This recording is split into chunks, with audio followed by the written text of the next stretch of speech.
ထိုင်းစကားတက်အောင်တင်ပေးစိတ်မစိုးနဲ့နော်ဇမထိုင်းစကားတက်အောင်ပဲတင်ပေးတယ်ဒါပေမဲ့စကားလုံးတစ်လုံးခေါ်ဖို့ဆိုရင်ဇမနှလုံးအဓိပ္ပာယ်ပေးမယ်ဆိုတော့လိုက်ပြောကြည့်ပါ heဆိုတာဒီမိန်းကလေးအင်္ဂါဆိုတော့မိန်းကလေးအင်္ဂါတဲ့ he လို့ခေါ်ရပါတော့ he ဆိုတော့ထိုင်းတွေကြားမှာတော့မပြောပါနဲ့နော်ဆိုတော့မရင်ကျင်းဆိုတော့မရင်ကျင်းဟောမပြောတဲ့ဟိုဒီစကားလုံးอ่ะဆိုတော့ကိုသိရင်ကိုစိတ်ထဲမှာထားဆိုတော့ he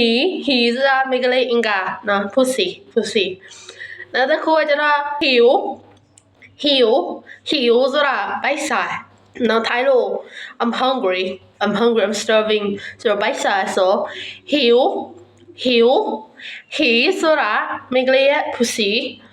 hiu ဆိုတာဘိုက်စားတယ်ဆိုတော့အတန်ခေါ်တက်ပြီလို့ထင်တယ်နော်ဒီစကလုံးလောကအမြဲလို့မှာဘဝမှာကြားဖူးလေးရှိတယ်ဆိုတော့ပြောလေလည်းရှိတယ်ဆိုတော့ hiu ဆိုတာ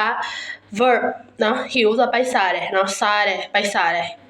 adjective ပေါ့နော် adjective